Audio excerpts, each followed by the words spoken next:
I'm Jeannie. I'm Rachel. And I'm Nikki from Tyrion's Landing, a podcast member of the Gonna Geek Network. Just like the one you're listening to now. The opinions expressed are those of each individual. Check out all the other podcasts at GonnaGeekNetwork.com. And get ready, because geekiness begins in 3, 2, 1. Captain's Log, Stardate, episode number 137 of Better Podcasting.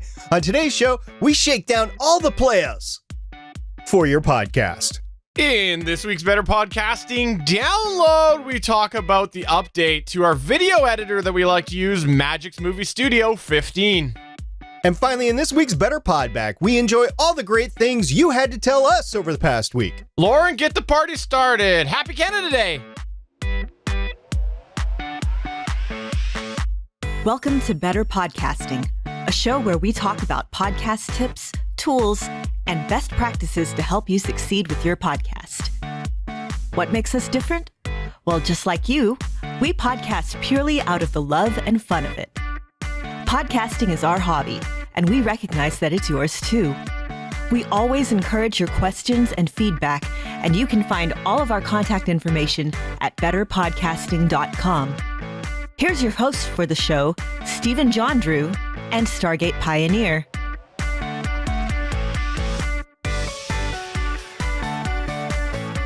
Welcome to episode 137 of Better Podcasting. I am Stephen John Drew, and with me, of course, is the American Stargate Pioneer.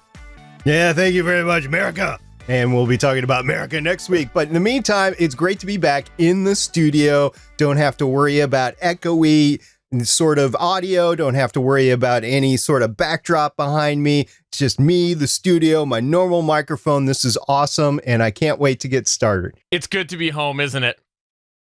It's totally good to be home. You know, Stephen, you've been doing a lot of the travel lately. I had an emergency trip basically last week. It's not going to be the last time we travel for work, but it's hopefully the last time for a while for me. Well, you know, usually you're used to the emergency trips to the bathroom. Well, you know, I am an old man, and you have to go to the bathroom every once in a while. And sometimes, you know, it's an emergency. So there you go. Well, while we're talking about podcast related stuff, we have a How I Saved My Podcast story this week, don't we, SB? Oh, yeah. So we have this great segment that we start off our podcast for. They're How I Saved My Podcast stories. Occasionally, we don't have an How I Saved My Podcast story. So we go to the How I Could Have Saved My Podcast story, where we grab a story from our experiences, maybe from Reddit or something, and we talk about it. Well, that's not the case this week. We don't have a How I Could Have Saved My Podcast story. Actually, we have some stacked up. But what we have this week is an actual bona fide How I Could Have Saved My Podcast story. Stephen? Why, yes. Yes, we do. We do have a How I Saved My Podcast story. Hi, I'm Editor Steven. You know me from places like, well, actually, you don't know me because I am Editor Steven. I'm not host Steven. No, that's not me. I am Editor Steven. I'm the one that works really hard to make this little rickety-rackety production seem good. I'm the one that slaves hours to get rid of all of those problems that SP and Steven create. And last week, I saved my podcast, Better Podcasting. That's right. Picture this. It was Saturday morning. A slightly groggy, but caffeinated Editor Steven was sitting there. He had his editing suite pulled up, ready to go. It was all ready to edit. He downloaded the files from MediaFire from SP. He went and grabbed the L12 card, put it into the computer, and started to download the files from Steven. And what happened? He then moved on to get the video file. But there was no video file. Well, there was actually a 30-second video file. And that was a little test Steven did before the show. It seems that host Steven, that idiot, forgot to press record. That's right. Idiot host Steven forgot to actually record the podcast video. Now, usually this wouldn't be a problem because I would just say, oh, yeah, the host, Steven, he's an idiot. But I'll just go in and I'll grab the file that's automatically generated from the broadcast because in XSplit, there's an option to go and make it automatically record any streams that go out to the internet. Well, guess what? Apparently, the idiot host, Steven, forgot to actually re-enable that after he installed Windows last week because he was having Windows problems. So anyways, yes, the idiot host, Steven, didn't hit record, didn't re-enable the backup file, and thus there was no video file to be had. Now, here's the thing. Host Steven, he is an idiot. But editor Steven, he's not only just sexier than host Steven. He's not better looking. He's not just so dreamy that you can't take your eyes off of editor Steven. Wait, who are we talking about again? What were we talking about? How dreamy editor Steven. Oh, sorry. No, we were talking about how editor Steven had an idea. He just went over to YouTube, downloaded the file. It was right there. It was ready to go. Sure, the quality was a little less than usual, but I was still able to go ahead and get the file from YouTube, which is why, personally, as a bit of an editor who has to occasionally clean up the mess from Steven and SP, I advocate using a streaming service when you do go out, even if it's just like a private YouTube stream, that you have a backup file, because as soon as you see that going out to YouTube, you know that it's being recorded, and you can always go and save your podcast that way. So there you go. That is how I saved better podcasting. Back to you, host Steven. Back to you, host SP. And you know what? I don't know that I can take my eyes off of myself. Man, I look good. Okay, back to you guys. Back to you. Wow, better looking. You know, I don't think so. I think the best looking male editor that I know is John Buchanan. He's way better looking than editor Steven. I'm just saying. So, of course, we know another editor that's way better looking than anybody, and that's Emily. But, you know, I think John's got you beat for the male part of the species. Anyway, so yeah, how I could have saved my podcast, or how I saved my podcast, I have done that from time to time. Matter of fact, I'm going to have to do that when I'm editing a future Legends of S.H.I.E.L.D. just because there was a dropout in me and YouTube, but we'll talk about that later. Anyways, Steven, did editor Steven talk to you about what happened? Did you hit record honestly, this time? Yeah, I honestly lost track. I was just so busy looking into his eyes. He's so dreamy. So dreamy. Oh, let you not be in the same room as John Buchanan. But seriously, though, this is a great story about how even on a very experienced podcast, ones that really pay attention, generally speaking, trying to hit record, they can make mistakes occasionally. And that is when you end up saving your podcast through other methods. Yep. And if you have a How I Saved My Podcast story, go ahead and get it into us. We would love to tell everybody about your way, about how you saved your podcast. So you can catch us at BetterPod on Twitter. You can catch us on Facebook at facebook.com/betterpodcasting, or you can catch us on our email, podcast@betterpodcasting.com. If you can give us a video clip, that would be awesome, because we're a video show, but we'll take an audio clip. Or if you're just going to give us text, you'll have to deal with the voiceover reading talents of the Stargate Pioneer. In the meantime, we've got a great main topic for you. So Steven, roll the clip.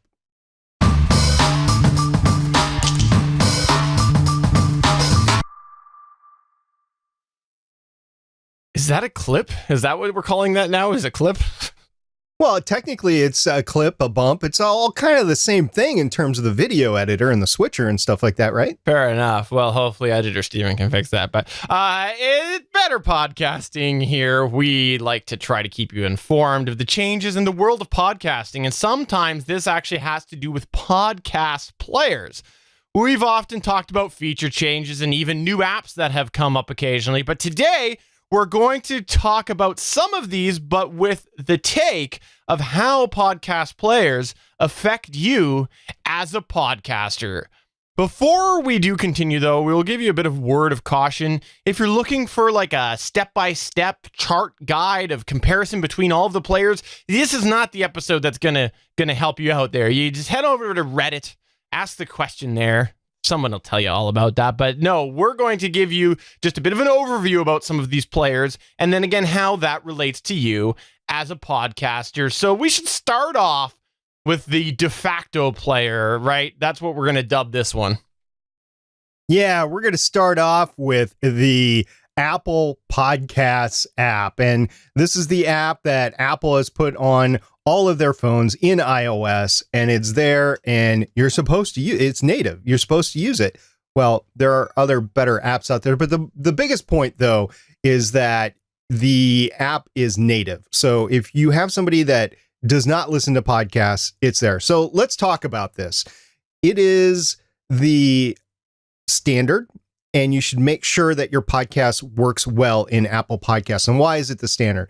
Why we could go through things like the individual ID3 tags. A couple of the key points are that Apple generally uses the iTunes summary field over the description that is in the RSS for the episode. So while it'll fall back to the description, if you're going to use both, you should know that the Podcasts app users will see the iTunes summary on their app versus the description if the summary is there. Oh, and while we're talking about Apple, we should mention that Apple, of course, ties in with the Apple Podcasts directory. So you should obviously make sure you're including the Apple Podcast directory. You can enter in your podcast in podcastconnect.com once you have an iTunes account. And fun fact, many of the other apps that are out there, the other podcast player apps, tie into that directory too. So making sure that you're in the Apple Podcasts app or the iTunes podcast directory, and that will work with other podcast apps as well. And since we're going to go ahead and start off with the wonderful world of Apple, let's go ahead and just balance that out with Google Podcasts. Well, let's talk about Google Play Podcasts first. Google Play Podcasts is still technically active. This is the podcast directory that is found within Google Play. Fun fact today, just at work today, I was talking to somebody who I found out listens to podcasts. And what did I find out she listens to podcasts in? In Google Play. She's not a podcaster. She is not a young whippersnapper either. She's just somebody who has Google Play Music, and checks out podcasts through there. So you definitely want to make sure that you're able to be found within Google Play Podcasts at this time, as we record this in June of 2018. Because Google Play Podcasts actually runs their own directory. You know how we talked about how people hook into the Apple? No, not at Google. Google goes and runs their own directory. So if you're available to do this, you should try to get yourself in Google Play Podcasts. And why I say if you're available, because unfortunately, you pretty much have to be in the US or Canada to get in there. So if you're not, maybe ask a friend who is in US and Canada to submit it, because it's still a good idea to try to be there. Now, one of the things that you should know about Google Play is that they like to suck. Right, SP? Yep, they suck your episode right up. That means that you cannot change it once it is uploaded. And if you make a mistake in the production, or you want to take something out after the fact, maybe you want to take an ad out after it's been out there for a while, something like that, you cannot easily do it. Now, you can go through a series of things to make sure that Google Play actually pings for a new episode, but then you might enable the automatic download for some people that are subscribed. So this is an issue with directories like that, and you should be aware of it because it could cause issues with your Google Play users, or there could be a mistake out there that you don't want out there in infinitum. It's not like George Lucas with Star Wars, right? He's, I want the new version out there, and then he puts the new version out there, and the old version is based on some old technology, so it just goes away after a while, or so Lucas thinks.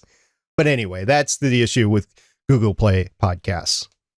So let's talk about some, we'll call them small town or upstart players, and what you need to know about those in relation to your podcast. While there are still many behemoths when it comes to podcast players, you still get the occasional upstart, the small person that comes in, and you want to be considerate of these sort of podcast players. Now, while these don't always take off, one common thread that seems to be amongst these is that they don't always hook into that Apple Podcast directory right away. I say right away because sometimes they adopt it, but yeah, Plex is a great example of that. Plex still, they're running their own directory. I count down the days until they realize that that's a mistake. But Plex, is that the PVC pipe, the Plex pipe for plumbing? Is that what you're talking about? Is that the Plex? Mm-hmm, for sure. That's exactly what it is. Now, the reality is that as hard as you try, you're not going to be able to get yourself into all of these directories right away. You might wait till they sort of take off and get yourself in there, but right away, you might not be able to. So one thing you can think about to try to make it easier for these people is to not hide your RSS feed. Make it easy so that if somebody is trying out one of these new podcast players, the odds are that's going to be one of the first things that they discover is that it doesn't have a directory that is large. So they're going to get used to grabbing the RSS feeds and putting them in. And so if you go and hide your RSS feed, that's going to be next to impossible for this consumer to get in there. They're probably not going to put a ton of work into finding your RSS feed. Fun fact, we actually see this a lot with the applicants on the Gonna Geek Network. It's amazing how many people do on their website hide their RSS feed. So make that a little bit easy. It could just be a big icon on your site.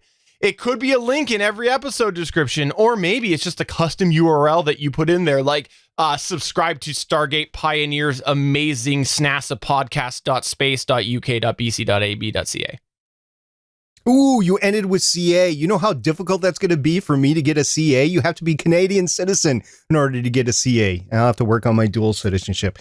Anyway, it will be beneficial to use something like subscribe on Android, as that URL often hooks with a variety of different podcast players, making it simpler for those users. And it's always a good idea to give your show a search in those apps and test if you hear of any chatter around a new player. Your podcast may be automatically pulled into that new player, like we all did with Plex a few weeks ago. You were like, oh, I wonder if our podcast is in there. We were lucky with better podcasting, but we were not so lucky with other podcasts on the network, such as the Gonna Geek Show or Legends of S.H.I.E.L.D. or Starling Tribune. So there's no rhyme or reason, and they admitted it, but we hope it's getting better, and maybe we'll have an update on that next week about our shows and whether our shows have appeared there or not. We'll see.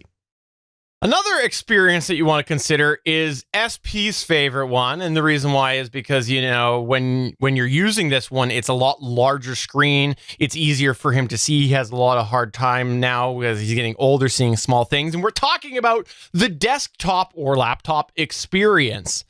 We have to talk about this. If we're going to talk about mobile, we got to talk about the reverse or the converse of this, which is the desktop experience. Right. So this is the clients like iTunes.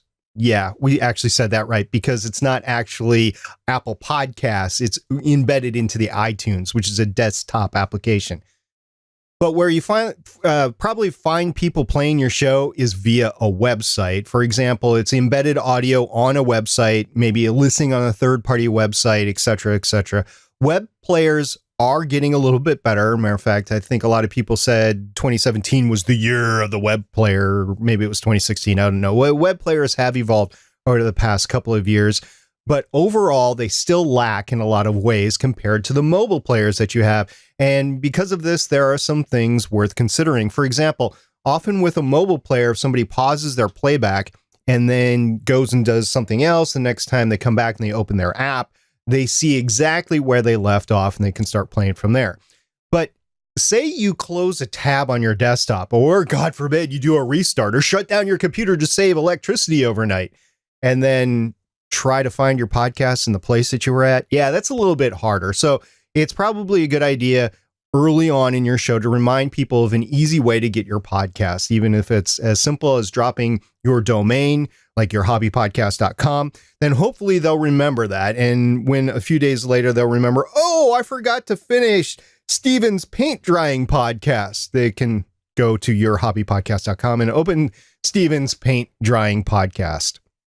But where the web excels is with having quick access to references. Like, say you talk about a new article on a mobile device, you'd have to assume the listener will either open up their browser or the app or click on the link in the show notes.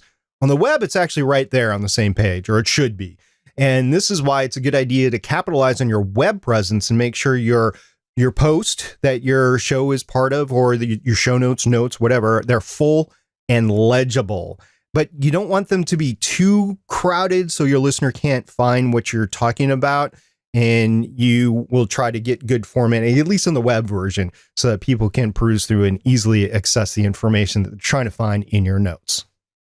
Now, some other notable considerations that you might have with podcast players is, well, a couple of features we'll start off with. Number one is a common feature that we're seeing called volume boost or volume level. This is starting to creep into many podcast apps, and many have had this for a while, where it's essentially going to go ahead and level out audio. Now, this isn't a surprise, considering that just last week we told you about how there's an uphill battle trying to get podcasters to use a standard. As well, there's an uphill battle trying to get a standard established. So, of course, podcast players are going to go and try to make it easier for the consumer and bring in this feature. Now, this is important to note for a couple of key reasons.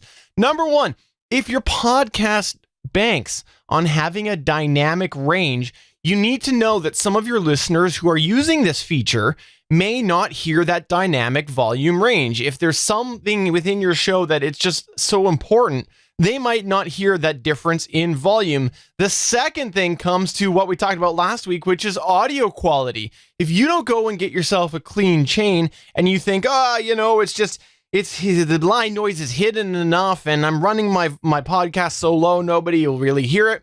Well, as soon as that feature comes in and adds a little bit of essentially compression on the consumer side, you can bet they're going to hear that hum or that hiss. So you want to be aware that these are features that some people do use. Another one, which is SP's favorite one in the world of editing, is actually truncate silence is coming to a lot of podcast apps as well. Right. Now, this is another feature that is coming into a lot of the apps, and it's the ability to truncate the silence for the consumer. On some of the apps, you can turn it on and off. Some of the apps, it's always on. Some of the apps don't have it. But it's important to know this as well, because it can make extremely fast-pacing speech harder to look at, to understand. Steven, I'm looking at you, buddy. That fast speech, it's a little bit hard when you're listening with the overcast truncate silent speech on. I have no idea what you're talking about. Well, that's fine. I can hear that. It's when you actually say that, you take a breath and then you start speeding up again. That's, anyway. Another thing to remember is the apps won't always update your show properly is what we're talking about. As much as they should, sometimes the apps always don't refresh the static data all the time. For example, both Steven and I have both experienced where show artwork doesn't update in an app until you unsubscribe and then you resubscribe. This is especially of note for people who have launched their podcasts and they put really little effort into their imagery, stick figures or whatever. And they could possibly have people way later on actually see the old temporary art when they've actually spent some money or spent some time and actually designed new show artwork. And this is something that I have noticed on various different players, various different devices, and various different show.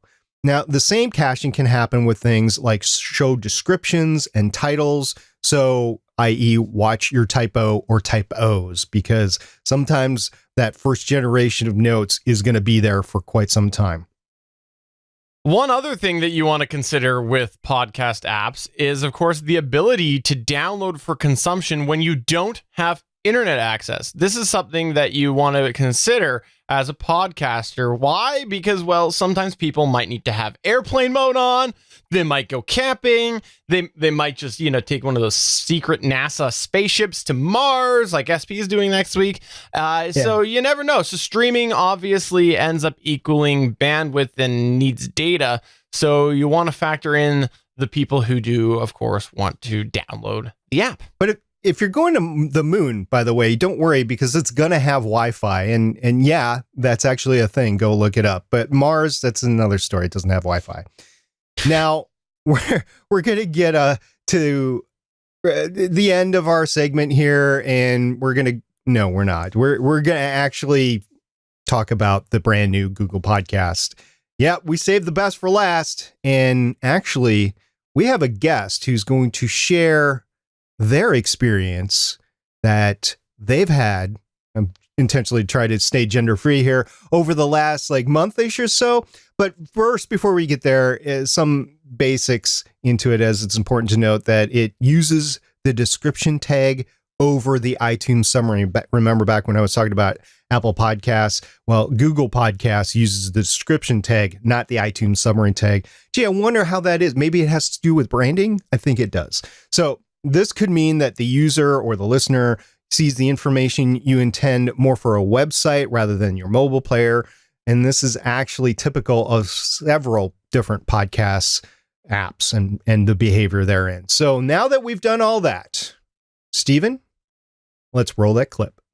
That was some really good pregnant pauses there. Really good. Really good. Hi, it's Emily from The Story Behind. And I recently switched to Google Podcasts, actually.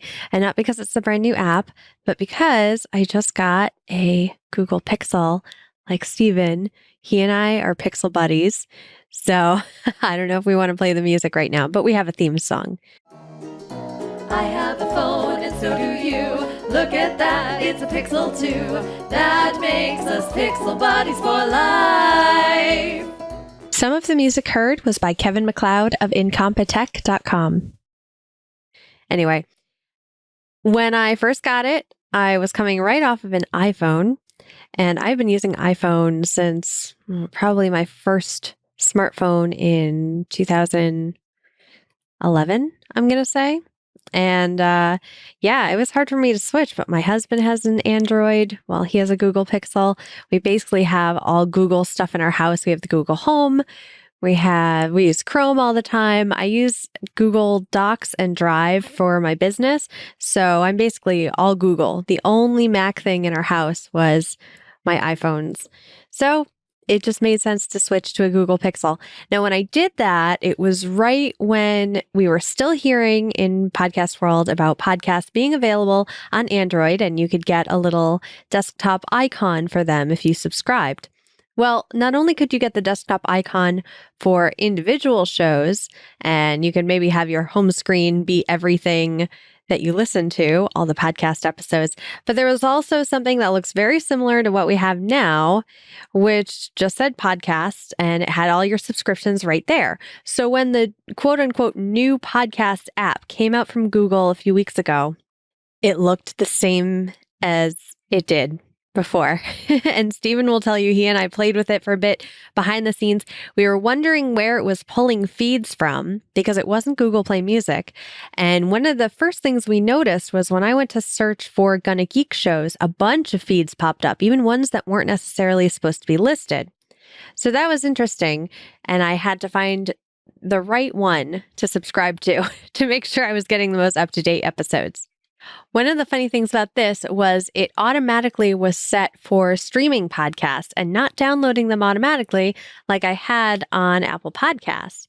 For me right now, since I work at home and I finally switched to a plan that has unlimited data, it's not that big of a deal for me to stream podcasts that I listen to. I'm also in a part of the country that's close to New York City, and we get streaming services in 4G pretty easily. So if I'm watching a video even and I'm using data, it's not that choppy for me. But a lot of people don't have that. So they want that ability to manually download or have it automatically download.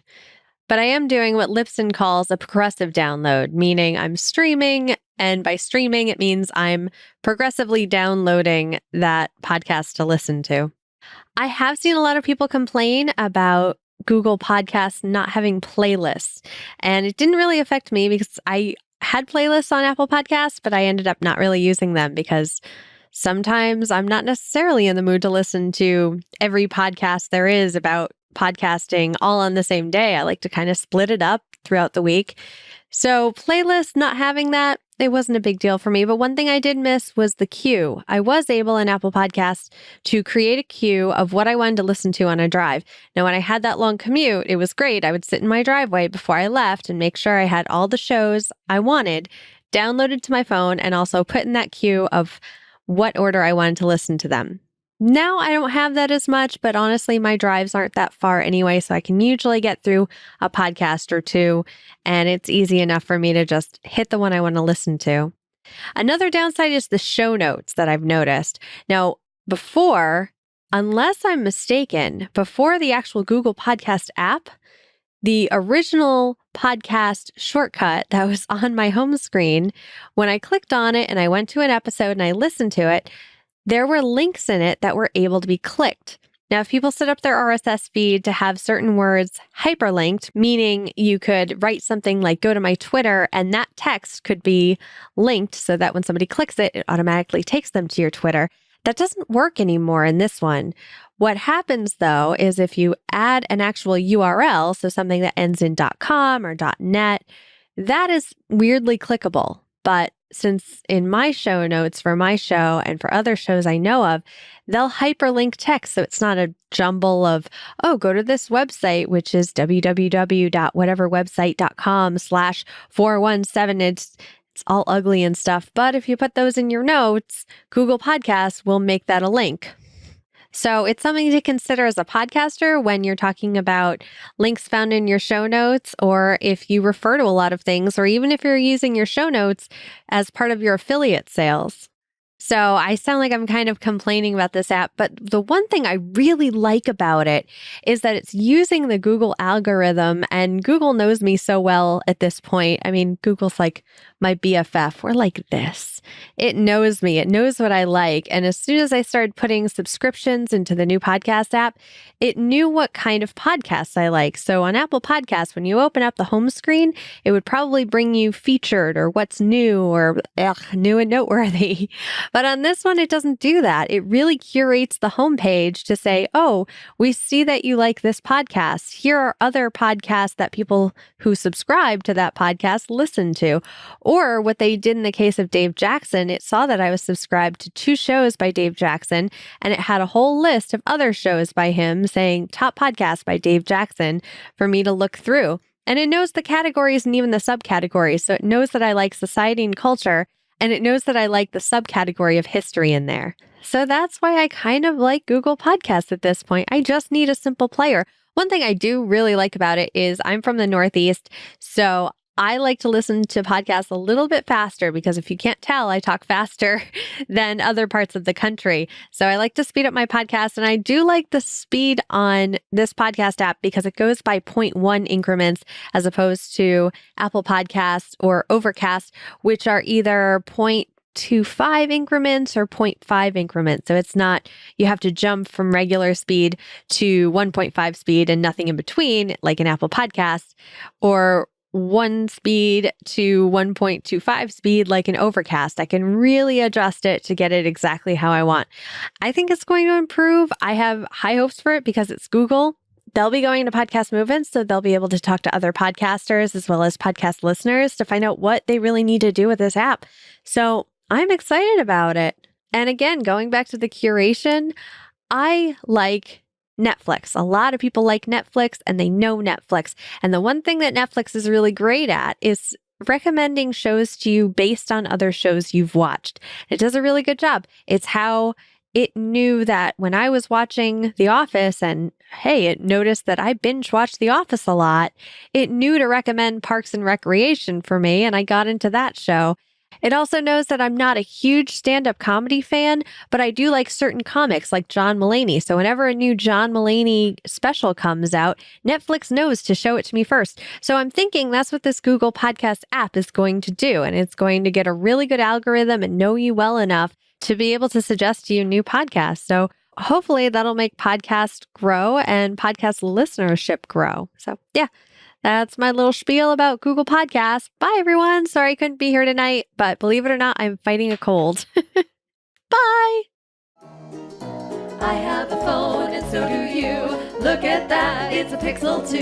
That makes us Pixel Buddies for life. So yes, thank you very much to the one and only Emily Prokop for sending that in. #Pixel Buddies. We love that jingle so much. We use that a lot on the GonnaGeek.com show. And of course, we're going to try to fit that in here somewhere. But seriously, Emily, we really appreciate you taking the time to record that.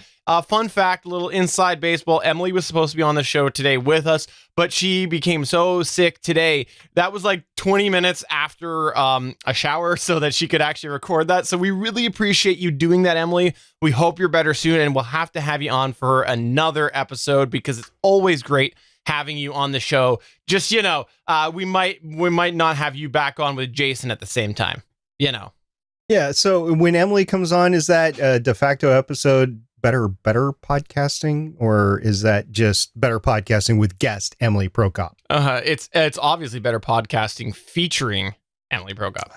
I see. So I have a couple of notes, by the way, about the Google Podcast app, because I actually have an original Motorola Droid phone. I have no idea what version of Android it's actually running, but suffice it to say it's the original. And suffice it to say, I downloaded or tried to download the Google Podcasts app, and it told me this device does not support this app. So yeah, can't get Google Podcasts on the original Android. Now, I do have another Android, the Note 3, and I booted that sucker up, went in to the search bar, search for better podcasting, and it was just like the normal web search. It wasn't the special search that has come out. So then I went to download the podcast app, and it let me download the podcast app. But then it said, you can't use this app without downloading the Google app. So I'm like, oh, I wonder how long this is going to take. So I downloaded the Google app. It was about 44 megs, so it wasn't a big download. The update took a little while, but after the update took place, I could use Google Podcasts and running Android 5.0. I have no idea what version of search it is, but I could use the search bar the same way, threw in better podcasting, and boom, we had the better podcasting show up on it. So yeah, even with a device as old as a Note 3, but not the original Droid, you can download and use the Google Podcasts app. That's pretty cool. That is amazing. And I know you just did this, and I got to say that it's really great information. I would not have guessed that right at all. I would have thought for sure they would have discontinued that a long time after that generation. So that's fantastic. Really, really cool. And Emily, again, thank you for sending that. We know there's been a lot of people who have been talking about the Google Podcast app. And honestly, I think a lot of people who don't know a lot about Android, and I know that you have even educated me on the way that this integrated since you first came over to Pixel. Because again, as she said, pretty much what you see with Google Podcast app is nearly the same experience as what you were seeing in the Google search section. So I think you're very qualified to talk about this. And I think that if anybody has questions, go find Emily Prokop, Story Behind Podcast, and ask her. Hopefully she'll get you back, or we'll get back to you. So she will. I do have one final update from last week. I mentioned that Voices of Defiance, which was a podcast that I did, my first podcast, it was not indexed in the Google search. Well, guess what?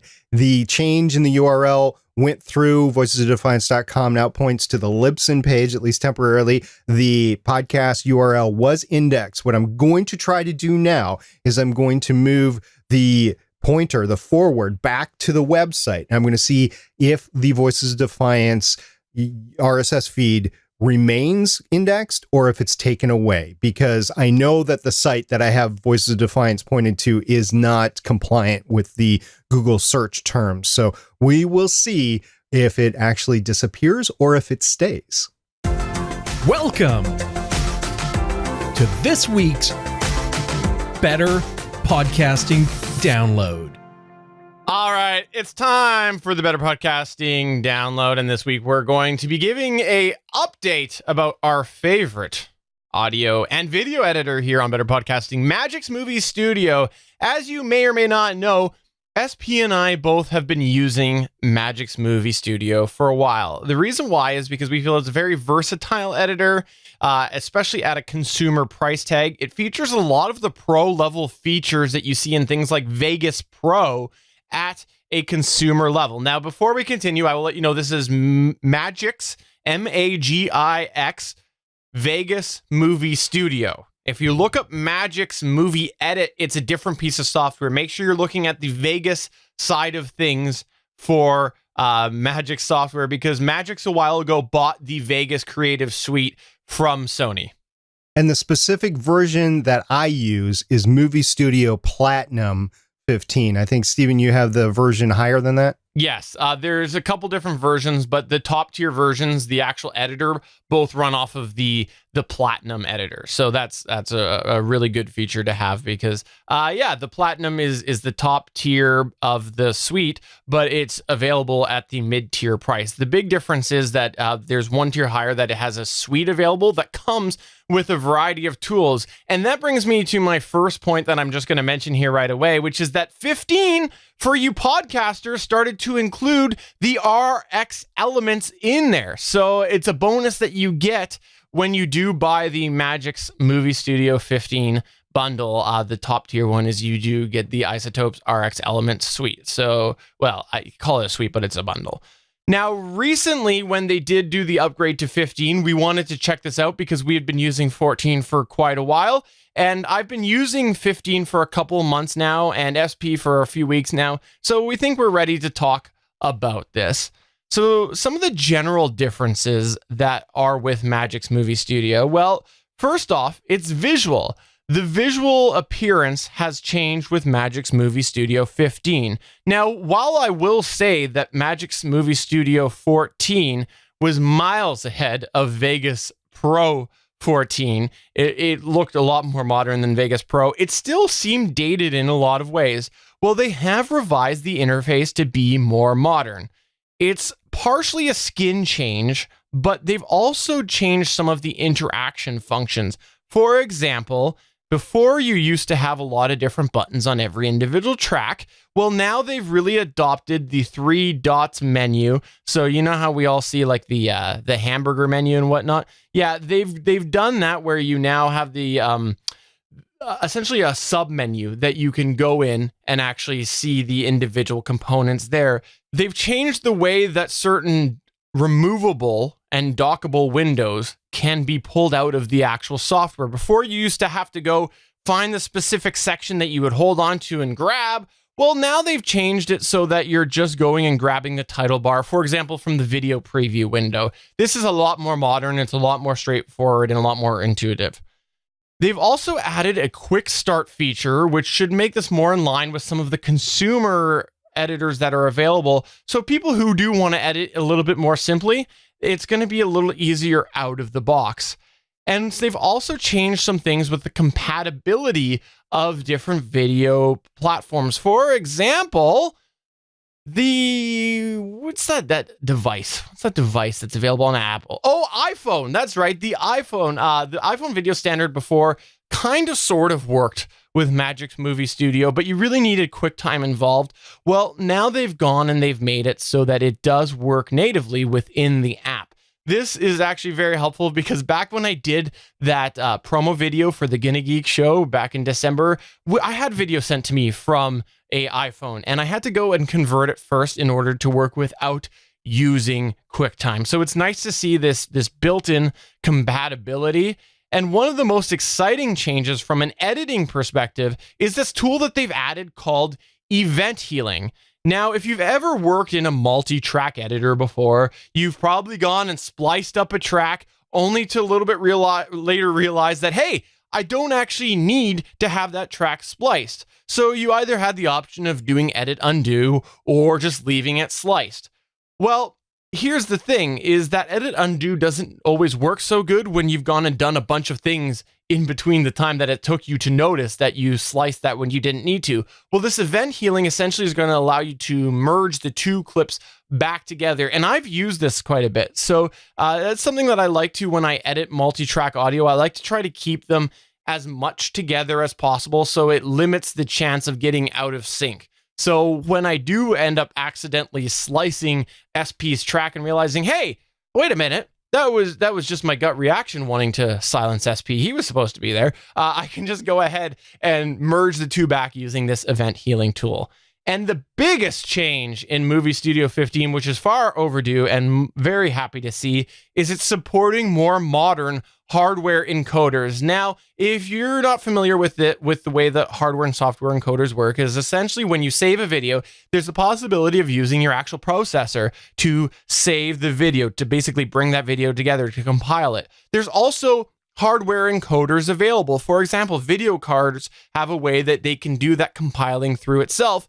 And fun fact, also, a lot of modern Intel processors have built-in a video encoder as well, hardware encoder. These are both now available to be used within Magix Movie Studio 15.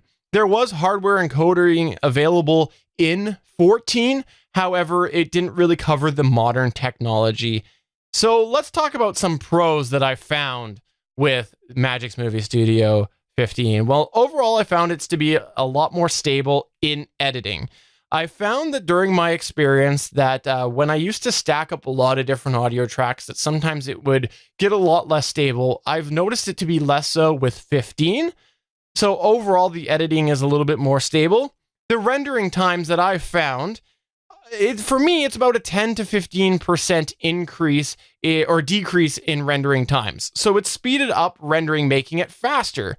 Now, I should preface this. I have a dated video card. I have a NVIDIA GTX 660. If you know anything about video cards, you know that that is older. Apparently, this is a lot faster. A lot of people are putting high benchmarks with higher cards, like the one that SP has, the 1060. And in my laptop, which is where I started to use 15, it has a GTX 1050 in it, and it worked just fine with that. So I'm very happy with the rendering time of it. Now, I will say that Stephen has experienced more stability over 14. I've experienced a little less stability, but I don't have the most current build, so I need to actually update to the most current build. And finally, in my pro section, what I'm going to mention is that there's better support with the 4K videos. Now, what I mean by that is there's an ability now to go in and enable so that it creates proxy files when you bring in 4K video. And as a couple of 4K drone users, this might be important for us because when you have a 4K file, it's very, very large. So what ends up happening is you pull it in and it has trouble essentially showing you in real time what's going on. It's very, very slow because 4K is a lot of video. So what happens when you create a proxy file is it essentially re-renders that file on the fly so that it makes a smaller version of it. So you're editing, seeing the smaller version, but when it actually saves, it's saving the full quality. This is something that you can turn on by default. And if you're doing a lot of 4K footage, it's going to be helpful for you. Now, if you're not doing a lot of 4K footage and you don't really need to do a lot of edits, it's probably more time consuming because when you do pull in that 4K file, it takes a little bit to make that file. But for people who do edit a lot, it's definitely what they need. Now, getting to the con side of things, let's start with one of the more basic cons. It's a niche one, but it's worth mentioning. If you've ever used an image sequence is essentially a video that is saved as a bunch of individual files. This can be useful for some people who want to do transparent video without having to bank on Apple technology. QuickTime is one of the only ones that does transparent video. So what happens when you do an image sequence is essentially it's making all of these individual frames in images. And because we all know things like PNGs are transparent, you can bring it in and have a transparent video on your in your editor. And I've used this. I use this for the Gonna Geek show. I use it occasionally for here. Well, unfortunately, there's a bit of a bug that I discovered and actually reported, which is the fact that when you pull in an image sequence, the rendering time goes through the roof in 15.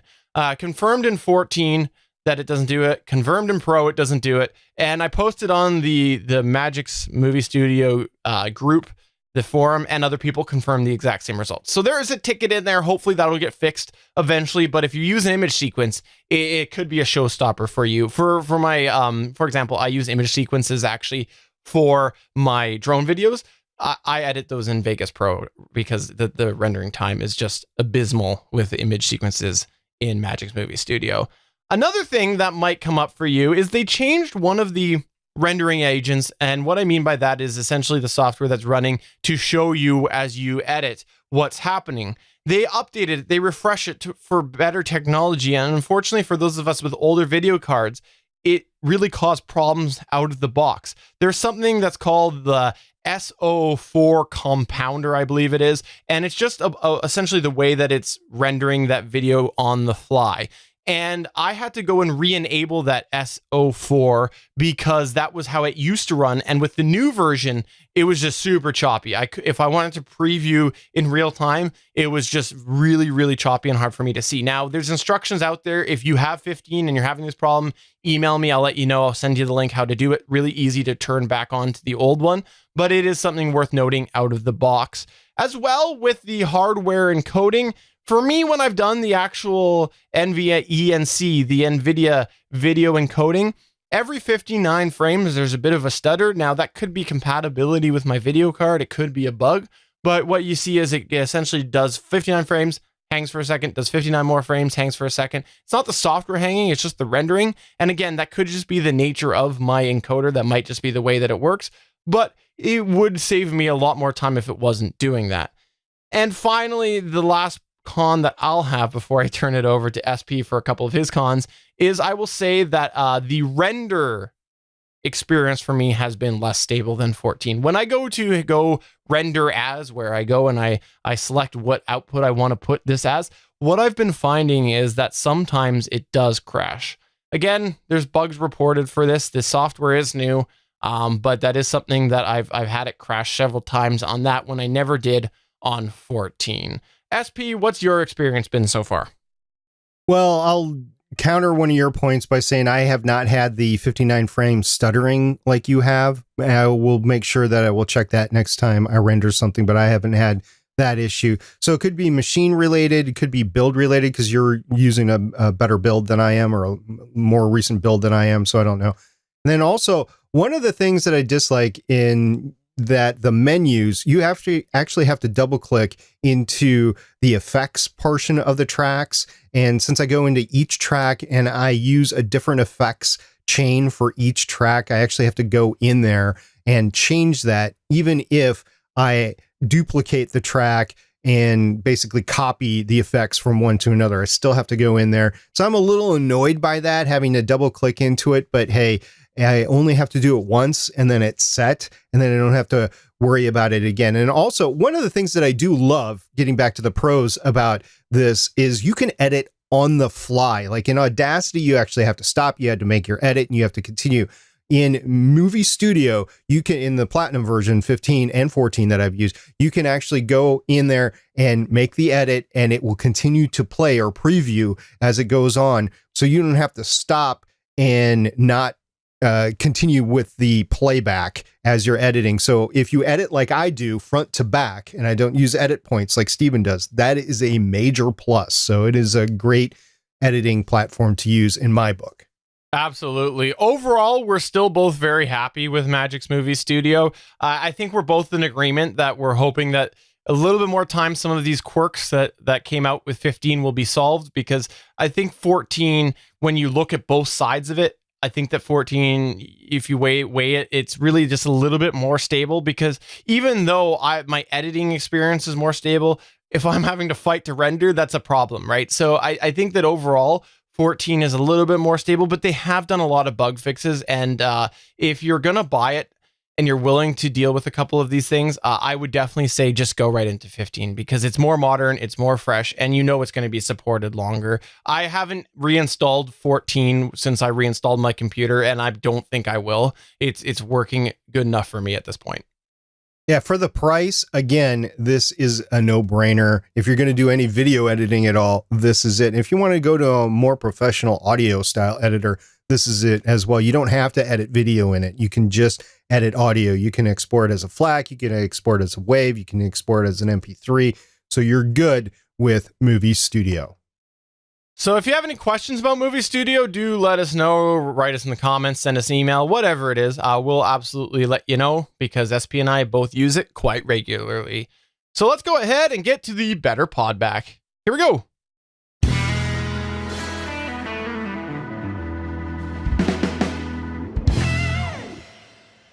It was a fun week on the Twitter sphere dealing with the Better Pod Twitter account. So it started off with @Story Behind Pod on June 23rd. Yes, that's Emily, who was just on the show earlier. I was trying to wear all my shirts today, but I didn't realize I had this many. #podcast t-shirt day. And one of the shirts that we had designed for Libsyn's The Feed was actually part of that pile. But wait, that's good. But wait, there's more.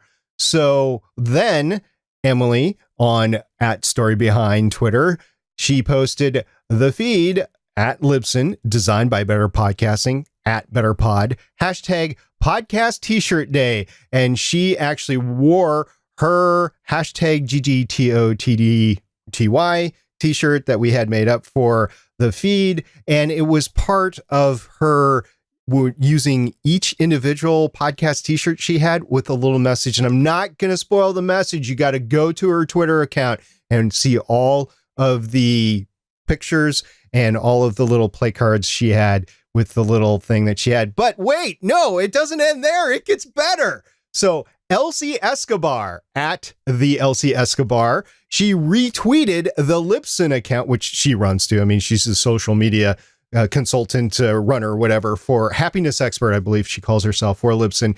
And anyway, in her tweet, she said, "Hey, it's #podcast t-shirt day. This is a very special t-shirt that @BetterPod made for my podcast, #The Feed.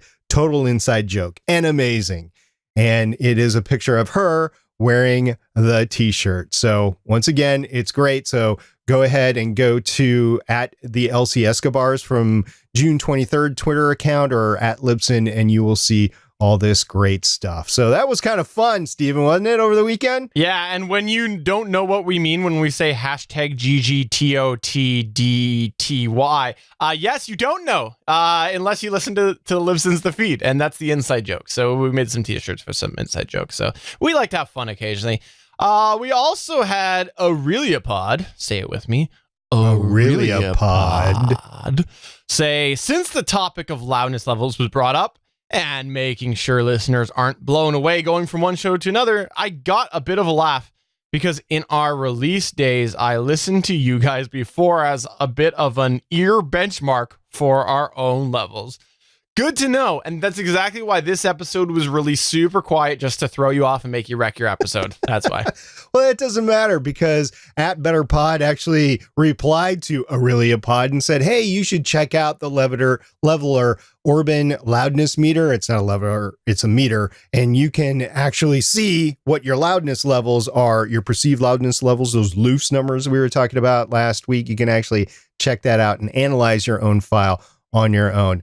@TheCovertNerd, he tweeted us and he said, "Is there a noticeable difference in sound quality on the ATR 2100 mic when using XLR and USB?"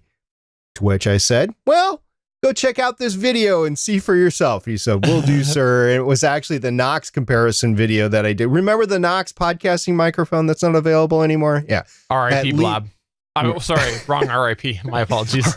RIP Knox. So Knox actually, Blab outlasted Knox in terms of time. But anyway, so the microphone comparison did include USB only. It did include XLR, and it included the compression of both as well. It was actually an extensive audio test. So if you want to know what the ATR 2100 or the AT 2005 sound like, USB and XLR, you can go to our Gonna Geek YouTube channel and you can search for Knox podcast microphone, and that will show up and you can tell the difference. So he said, "Thank you very much, sir," and went on his way. And if you go to geeks.link/Knox, it'll take you to your Knox, to the Knox review. Geeks.link/Knox. So we also had a tweet from @Varmints Podcast, and he said, TMW, which, by the way, if you don't know, it BT dubs. If you don't know what that means, it's that moment when. So TMW, when I'm pretty sure I'm doing everything @StephenJondrew and @Stargate Pioneer are telling me to do with my audio on @BetterPod.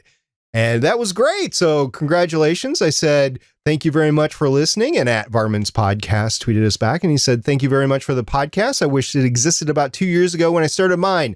I'm not an audio guy, so everything was learned through trial and error, mostly error." Welcome to the club, by the way. Still trying to figure it out, but I think I have a system that works. So that's pretty cool. Stephen, when did we start this podcast? I mean, it's 2018 right now. When did we, what was it? I don't know. October 20. It feels like it's been like 30 years podcasting with you, so I don't remember.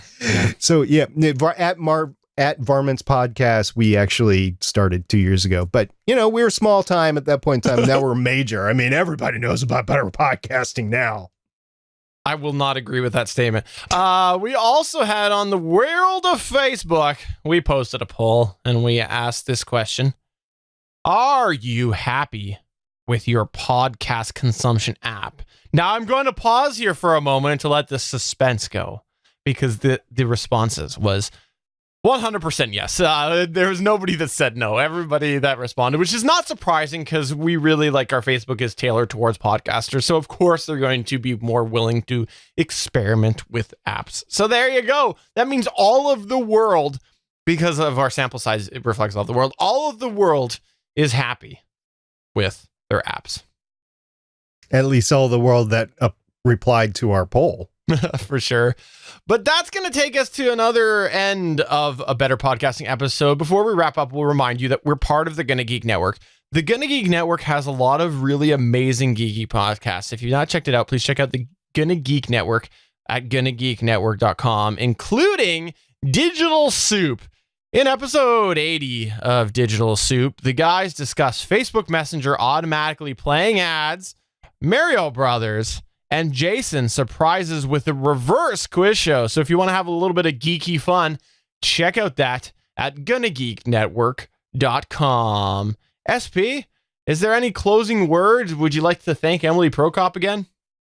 I would indeed. Thank you very much, Emily, for suffering through your cold and taking a shower to clear your sinuses before you did that, and all the wonderful editing to take out your sneezes and stuff like that. So thank you very much for suffering through it. Actually, that's kind of a how I save my podcast story right there. So thank you very much, Emily. You are awesome. You're always awesome, and you're always welcome on Better Podcasting. And we're not going to talk about Better Podcasting right now.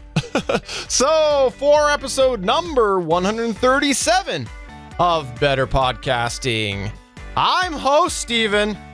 I'm editor Steven. And I'm host Steven again. And I'm Stargate Pioneer saying happy birthday, Canada. See you guys next week. Bye. Bye.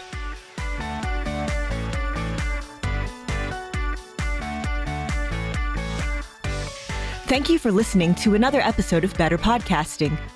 We want to hear from you. You can find all of our contact information at betterpodcasting.com. If you like the show, please consider giving us a 5-star review in iTunes. We encourage you to check out all of the other geeky podcasts available at gonnageeknetwork.com. This has been a Gonna Geek production. Thanks for listening, and we will see you again next week.